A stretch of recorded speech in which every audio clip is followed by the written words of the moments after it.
नमस्कार JRCM, मेरा नाम लक्ष्मी शर्मा है और आज इस वीडियो में मैं आपको एक बेसिक सा इंट्रोडक्शन देना चाहती हूँ हरित संजीवनी के बारे में। तो हम इस वीडियो में जानेंगे कि हरित संजीवनी क्या है, इसे कहाँ यूज़ करते हैं और इसको यूज़ करने के फ़ायदे क्या क्या हैं।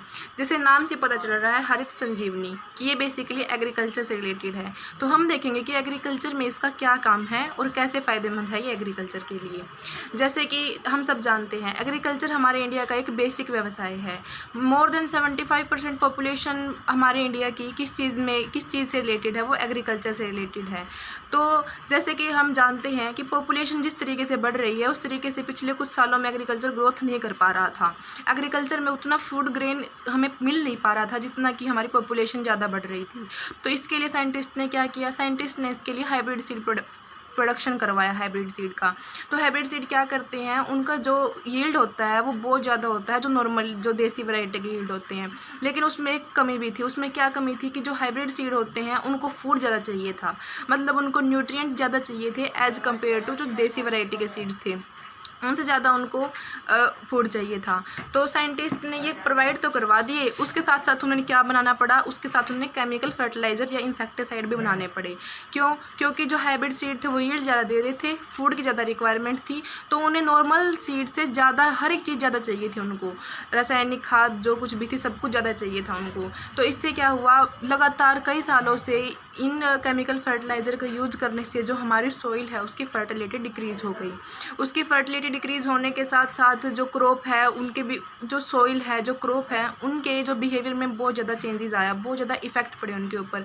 जैसे प्लांट की बहुत सारी एक्टिविटी होती हैं, मेटाबॉलिक एक्टिविटी, रेस्पिरेटरी एक्टिविटी और जो उसकी न्यूट्रिएंट अवेलेबिलिटी होती है उन सब में बहुत ज़्यादा चेंजेस आया।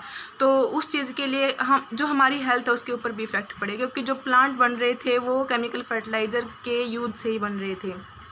तो किसानों को क्या करना पड़ा, जब इतने ज़्यादा चेंजेस आ गए सॉइल और क्रॉप्स के बीच में, तो किसानों को जो प्रोडक्शन कॉस्ट थी, मतलब फसलों को बनाने के लिए जो कॉस्ट थी वो ज़्यादा बढ़ गई और उन्हें यील्ड कम मिलने लगा।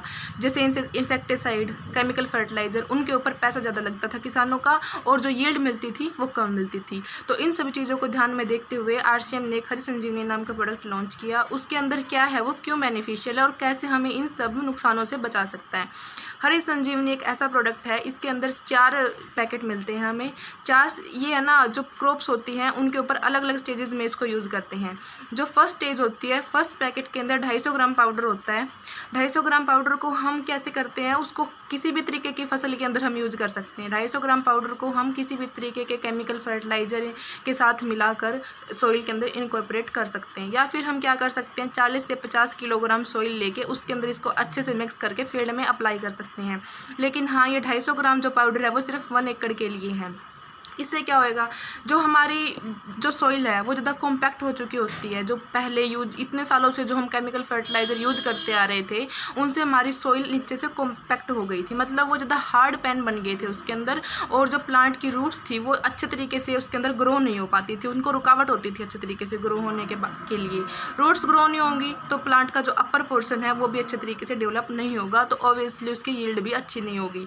तो क्या करता है जो हमारा फर्स्ट पैकेट है हरित संजीवनी का, वो सॉइल को, मिट्टी को भुरभुरी बनाता है। उसको अंदर से, वो जो मिट्टी ज़मीन के अंदर का जो पार्ट होता है सॉइल का, उसको भुरभुरी बनाता है, उसके अंदर मॉइस्चर अवेलेबिलिटी करवाता है, ताकि जो रूट हैं उनको कुछ भी दिक्कत ना आए, जड़ों को अच्छे तरीके से ग्रो होने में कोई भी प्रॉब्लम ना आए। तो अच्छे तरीके से जड़ें ग्रो होंगी। वहाँ पे जो न्यूट्रिएंट होते हैं इतने सालों से जमे हुए होते हैं उनको वो सोल्यूबल फॉर्म में प्रोवाइड कराता है, ताकि प्लांट्स की जो रूट हैं उनको अच्छे तरीके से सोल्यूबलाइज फॉर्म में उनको एब्जॉर्ब कर सकें और अच्छी ग्रोथ कर सकें। तो ये तो था हमारा फर्स्ट ट्रीटमेंट कि हमें पहला किस तरीके से, जो पहला पैकेट है उसको किस तरीके से अप्लाई करना है।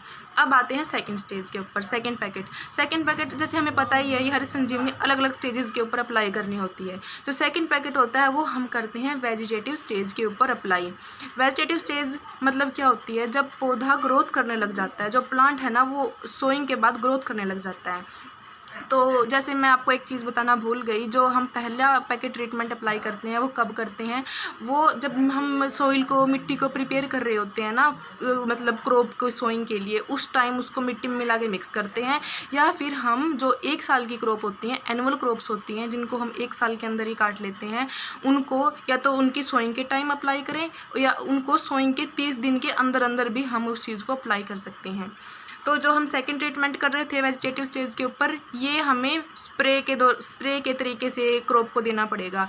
जो प्लांट जर्मिनेट हो चुके हैं, ये क्या करता है, स्प्रे करते हैं हम उनके ऊपर क्रॉप्स के अंदर। कितने ग्राम होता है ये, 100 ग्राम पाउडर होता है और 100 लीटर वाटर बनता, मतलब वाटर के अंदर मिक्स करके सॉल्यूशन बनता है। मतलब 1 ग्राम पाउडर 1 लीटर के अंदर मिक्स करना पड़ता है, तो 100 ग्राम पाउडर से 100 लीटर हमारा सॉल्यूशन बन जाता है। तो ये स्प्रे अप्लाई करते हैं हम क्रॉप्स के ऊपर। इससे क्या होता है, जो प्लांट के पत्ते होते हैं उनका साइज़ अच्छा होता है। अगर उनका साइज़ अच्छा होगा तो उनके अंदर फोटोसिंथेसिस, प्रकाश संश्लेषण क्रिया वो अच्छी होगी। उससे क्या होगा, जो पौधे की मेटाबॉलिक एक्टिविटी है वो अच्छे तरीके से अपनी रिक्वायरमेंट फुलफिल कर लेगा और अच्छे तरीके से ग्रो कर पाएगा। तो मेनली मतलब जो प्लांट होता है उसकी लीव्स के ऊपर वर्क करता है। तो अब हम आते हैं थर्ड ट्रीटमेंट पे। थर्ड ट्रीटमेंट हम किस स्टेज के अंदर करते हैं, रिप्रोडक्टिव स्टेज के अंदर।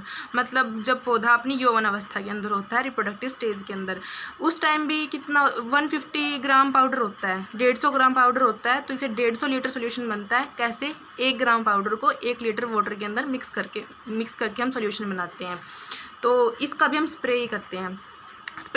तो इससे क्या फ़ायदे होंगे, इसके फ़ायदे ये हैं, ये पौधे के अंदर ब्रांचिंग, मतलब उसकी शाखाएं बढ़ाएगा, प्लांट के अंदर ब्रांचिंग बढ़ेगी। और दूसरी बात, हमें यील्ड कहाँ से मिलता है, हमें यील्ड मिलता है फीमेल फ्लावर्स से। ये है ना, पौधे के अंदर फीमेल फ्लावर्स का जो काउंटिंग है, जो उसके नंबर है उसको बढ़ा देता है, फीमेल फ्लावर के नंबर को बढ़ा देता है। ब्रांचिंग इंक्रीज करता है, फीमेल फ्लावर के नंबर इंक्रीज करता है। और जो ये थर्ड स्टेज होती है ना हमारी रिप्रोडक्टिव स्टेज, इसके अंदर प्लांट के अंदर बहुत सारे हार्मोनिकल चेंजेस आते हैं, मतलब हार्मोनिकल इम्बैलेंस होता है पौधे के अंदर। तो ये थर्ड ट्रीटमेंट पौधे के अंदर हार्मोनिकल जो चेंजेस आए हैं उनको भी बैलेंस करने में बहुत ज़्यादा उपयोगी सिद्ध होता है। तो इससे क्या होएगा, हमारी फीमेल फ्लावर इंक्रीज हो जाएंगे। तो अब हम आते हैं फोर्थ ट्रीटमेंट पे। जो फोर्थ स्टेज होती है वो भी 150 ग्राम पाउडर होता है, 150 लीटर सोल्यूशन बनता है। 1 ग्राम पाउडर 1 लीटर वाटर के अंदर हम इसे अप्लाई करते हैं। तो ये क्या करता है, फोर्थ स्टेज के अंदर क्या होने लग जाता है, जो फ्लावर्स होते हैं ना प्लांट के, वो फ्लावर्स फ्रूट्स के अंदर कन्वर्ट होना स्टार्ट कर देते हैं। तो पौधे का सारा न्यूट्रिएंट कहाँ जाता है, सारा न्यूट्रिएंट जाता है फ्रूट्स को बनाने के लिए अंदर। तो पौधे के पास अपना खुद के लिए उसके पास न्यूट्रिएंट नहीं बच पाते। तो सारे के सारे न्यूट्रिएंट कहाँ ट्रांसफ़र होते हैं, फ्रूट्स के पास। तो इससे क्या होता है, लीव्स के अंदर जो भी फूड बनता है वो फ्रूट्स में जाता है। तो जो पत्तियां हैं, जो प्लांट बाकी बच जाता है, वो अपने ऊपर इतना ध्यान नहीं दे पाता। और इससे क्या इफेक्ट पड़ता है, इससे जो प्लांट ससेप्टेबल हो जाता है डिजीज़ के लिए या पेस्ट के अटैक के लिए। तो दूसरे जो जीवाणु होते हैं वो क्या करते हैं, वो उसके ऊपर अटैक कर देते हैं प्लांट के ऊपर, और उसके ऊपर डिजीज़ आ जाती है प्लांट के ऊपर।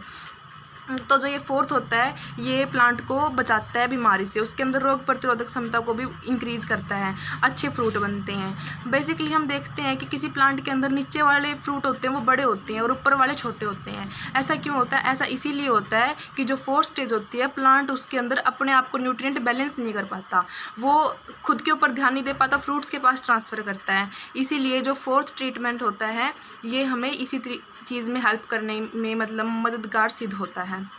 तो ये सब था बेसिकली कि हम किस स्टेज पे अप्लाई करें, कितना अप्लाई करें और कैसे अप्लाई करें और क्या इसके फ़ायदे हैं। अब हम आपको कुछ इसकी इंपॉर्टेंट बात बताते हैं। जैसे हम जानते हैं, फर्स्ट तो सॉइल के साथ मिक्स करके हमें अप्लाई करना था, सेकंड, थर्ड और फोर्थ हमें स्प्रे के रूप में प्लांट के ऊपर छिड़काव करना था, स्प्रे करना था। अब हमें आपको बता ही दिया कि इसको कैसे, किस चीज़ के साथ मिक्स कर सकते हैं। मिट्टी के साथ कर सकते हैं फर्स्ट को, या फिर ड्रिप इरीगेशन के साथ, जहाँ पर पानी की कमी है ड्रिप इरीगेशन के साथ इसको अप्लाई कर सकते हैं। सेकंड, थर्ड, फोर्थ पता ये स्प्रे के साथ कर सकते हैं। लेकिन किस चीज़ के साथ इसको अप्लाई नहीं करना, बोर्डेक्स मिक्सचर होता है एक तो, और एक अल्केलाइन वाली जो दवाएं होती हैं उनके साथ इसको अप्लाई नहीं करना फील्ड के अंदर। और किस टाइम अप्लाई करना है, सुबह 11 बजे से पहले और शाम को इवनिंग में 5 बजे के बाद इसको अप्लाई करते हैं। जब इसको हम अप्लाई कर रहे होते हैं उस टाइम अपनी मिट्टी, जो हमारी सॉइल है वो मॉइस्ट होनी चाहिए, उसके अंदर मॉइस्चर होना चाहिए। और या फिर इसको अप्लाई करने के बाद हमें इरीगेशन देना पड़ता है, पानी देना पड़ता है फील्ड के अंदर। ये था हमारी बेसिकली हरित संजीवनी के बारे में पूरा इंट्रोडक्शन, कैसे, कब, क्यों और क्या फ़ायदे हैं इस चीज़ के बारे में। आगे हम बहुत सारी इसके पार्ट्स है कि फ्रूट क्रॉप पे कैसे करते हैं, फ्लावरिंग क्रॉप पे कैसे करते हैं, उसके बारे में हम स्पेसिफिक अलग वीडियो के अंदर बताएंगे। अगर आपको उस चीज़ के बारे में जानना है, इंटरेस्टेड लगी हो ये वीडियो, कुछ जानकारी मिली हो, तो इसको ज़्यादा से ज़्यादा शेयर करें, सब्सक्राइब करें। धन्यवाद।